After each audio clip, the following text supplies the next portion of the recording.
Bueno, vamos a sumergirnos en una realidad que a menudo se pasa por alto. Hablamos de la persecución, la discriminación que sufren millones de cristianos en muchos lugares del mundo. Exacto. Vamos a intentar explorar esto, ¿no?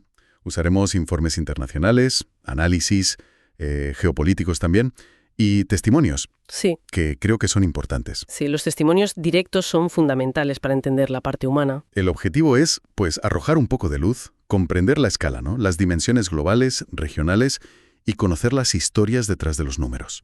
Ok, vamos a desgranar esto. Pues sí.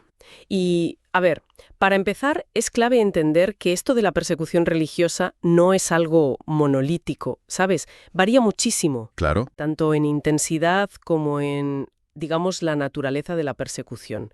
Depende totalmente del país, de la región. entiendo. Hablamos de un espectro muy amplio que va desde, bueno, discriminación sistemática, legal, hasta la violencia más extrema. Física. Empecemos por la escala global, si te parece, porque los números, la verdad es que impactan. Sí, lo son. Hablamos de más de 365 millones de cristianos, 1 de cada 7 en el mundo. Que sufren niveles altos de persecución. Y las estimaciones para 2024, bueno, suben esa cifra, más de 380 millones en 78 países. Esto va más. Sí, lamentablemente. La tendencia general en los últimos años ha sido ascendente. Sí. Sí. Y si miramos ya la violencia directa, los datos son escalofriantes. A ver, en 2023, por ejemplo, se documentaron casi 5.000 asesinatos de cristianos por motivos religiosos. 5.000. Y eso, ojo, es la cifra documentada. La real probablemente sea mayor, porque es muy difícil obtener información fiable en muchas zonas, ¿no? Claro, me imagino. Y además, los ataques a iglesias, a colegios, hospitales cristianos se multiplicaron por 7 ese año. Por 7. Sí, más de 14.700 agresiones a edificios relacionados con la iglesia. Y fíjate, solo en la primera mitad de 2024, grupos como el Estado Islámico, bueno, reivindicaron el asesinato de casi 700 cristianos en África. 700 en 6 meses. 700 en 6 meses. En países como RDC, Mozambique, Nigeria. Y en muchos casos hablamos de métodos brutales, decapitaciones, por ejemplo. Es tremendo. De verdad. Y sin embargo, a menudo parece que hay un silencio mediático sobre esto, ¿no? ¿Llama la atención? Sí, sí que llama la atención. Recuerdo que Ronald Lauder, que fue presidente del Congreso Judío Mundial, ya en 2014 se preguntaba, bueno, ¿por qué el mundo callaba ante lo que él llamaba la masacre de cristianos? ¿A qué se debe esa percepción? ¿Por qué no se le da más bombo? Pues es una pregunta compleja, ¿eh? Y la respuesta seguramente es multifactorial. Claro. Puede haber factores geopolíticos, intereses económicos, no sé, quizá una cierta fatiga informativa también con tantas crisis globales. Ujú. También se ha señalado a veces, bueno, una percepción cultural en algunos entornos donde criticar al cristianismo se ve más fácil como libertad de expresión. Ah, mira. Mientras que si criticas a otros grupos, enseguida se etiqueta como algún tipo de fobia. No hay una sola respuesta, pero el resultado es que, a menudo, estas situaciones no ocupan los titulares que, por su gravedad, pues merecerían. Entiendo. Pues centrémonos entonces en las zonas más afectadas. Mencionabas África.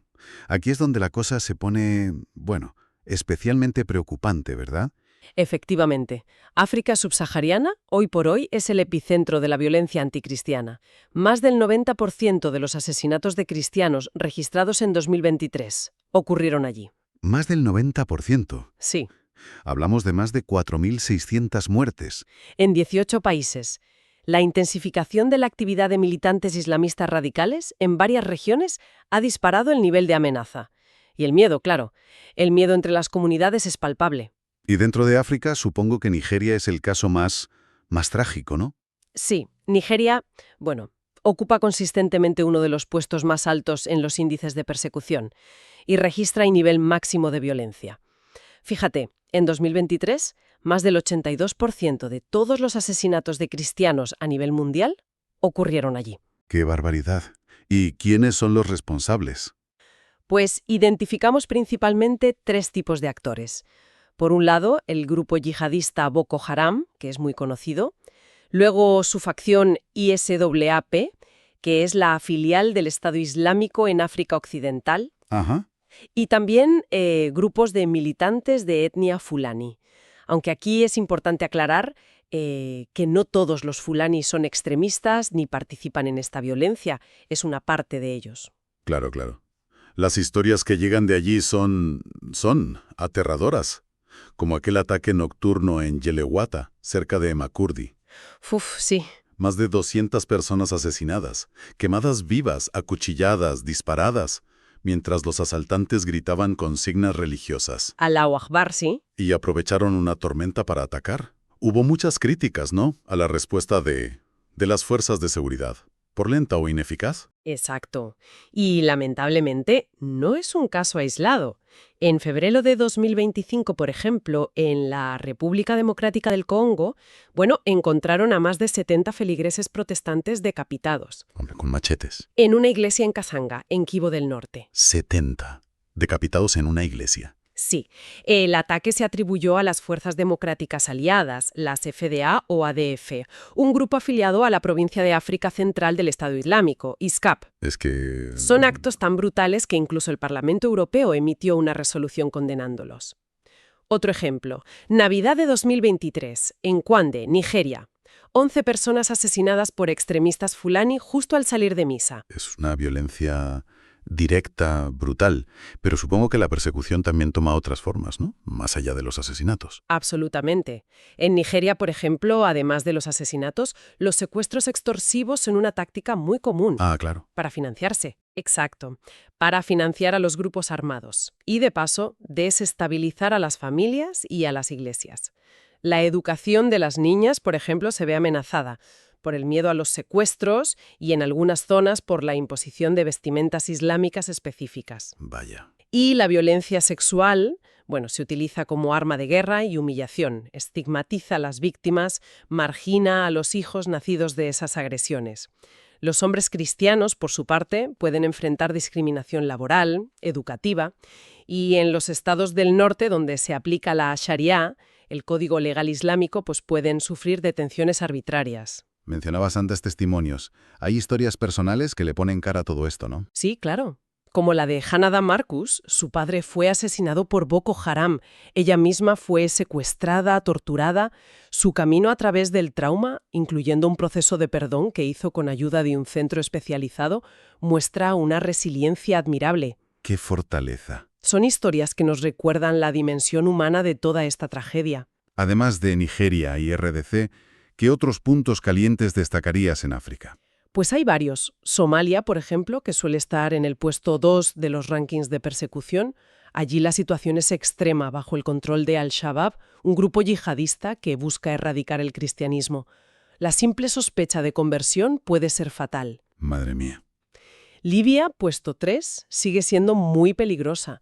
Falta un gobierno central efectivo, hay muchas milicias. En mayo de 2023 hubo arrestos de cristianos conversos y expatriados. ¿Y Eritrea? Pero viene principalmente del propio gobierno autoritario, contra grupos cristianos que no están reconocidos oficialmente. Entiendo. ¿Y Sudán? Con la guerra civil, la situación habrá empeorado muchísimo. Enormemente. Sudán, que solía estar en el puesto 5 u 8, ya era difícil, pero la guerra civil que empezó en abril de 2023 ha empeorado dramáticamente todo.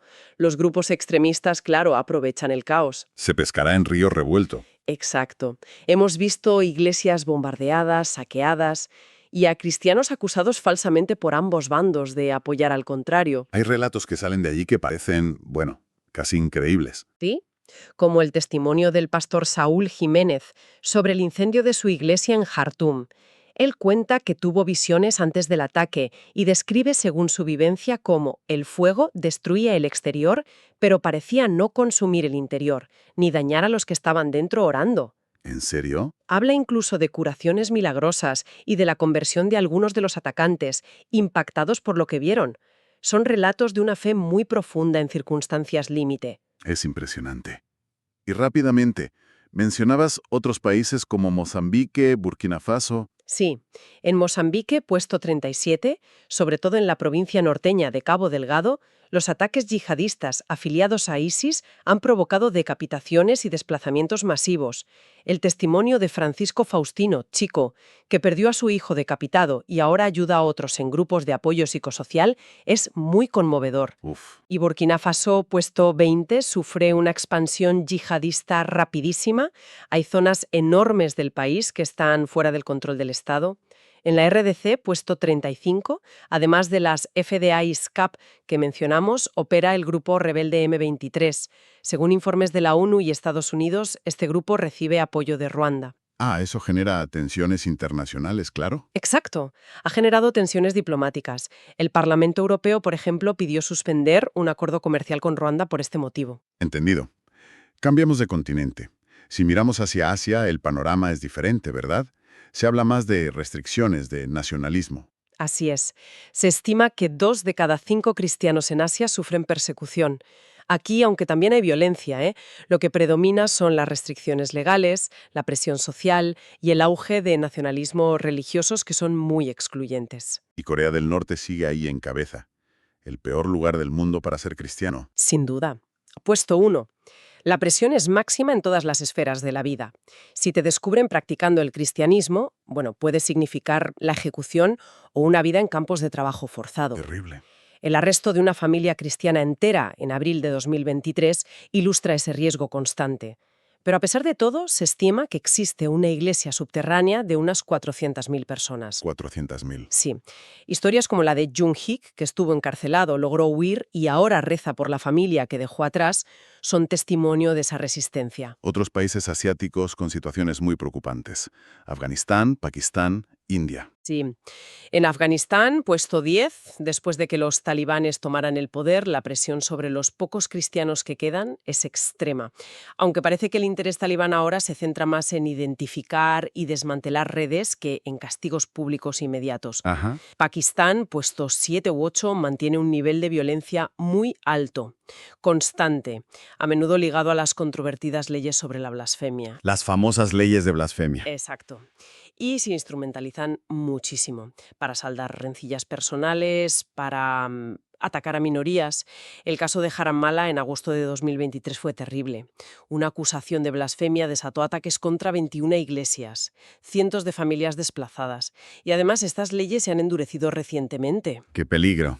Y en India, puesto 11, la situación también ha empeorado, ¿no?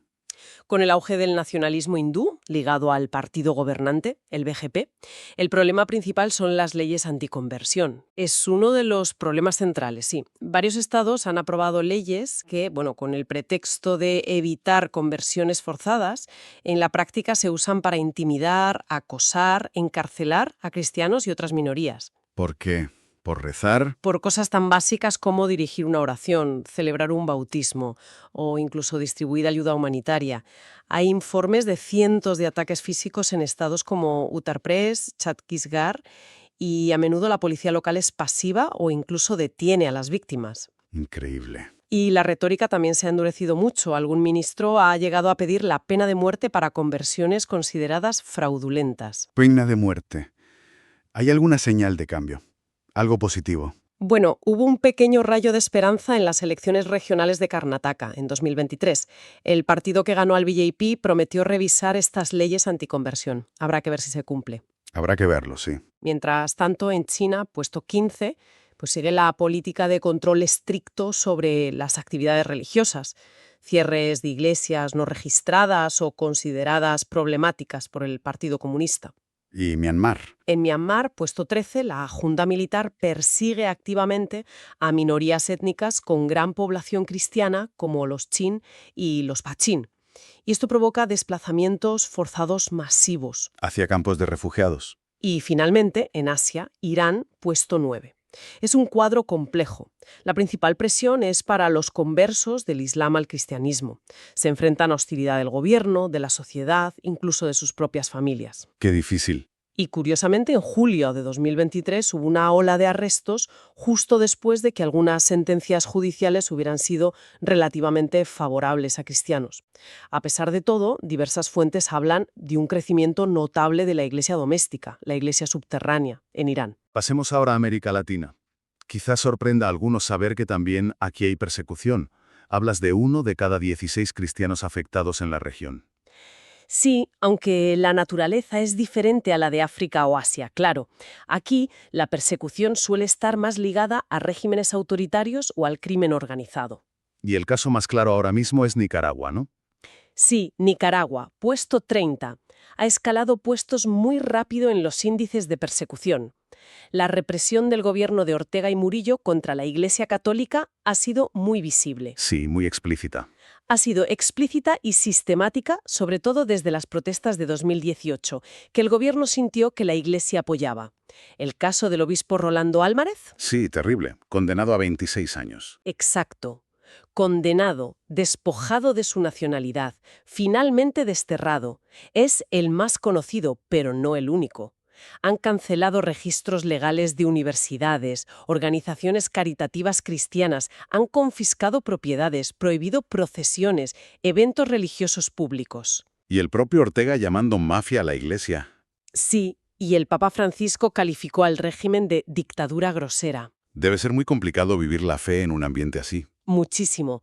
Un testimonio anónimo de alguien a quien llamaremos María contaba cómo, a pesar del miedo, de la vigilancia constante, la gente sigue reuniéndose a orar en las casas, sigue yendo a misa los domingos, aferrándose a su fe. Es una forma de resistencia. Desde luego.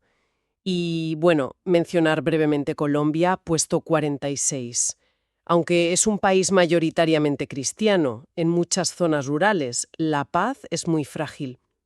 Grupos guerrilleros, disidentes, bandas narco, controlan territorios y ven a los líderes cristianos que promueven la paz o denuncian sus actividades o se oponen al reclutamiento forzado, los ven como obstáculos y los atacan, a ellos y a sus comunidades. Entiendo. Nos queda por mirar a Oriente Medio, la cuna del cristianismo, donde las comunidades son cada vez más pequeñas. Y la situación en Siria ahora mismo es crítica, ¿verdad? Extremadamente crítica, sobre todo tras la caída del régimen de Assad a finales de 2024, según la cronología de nuestras fuentes.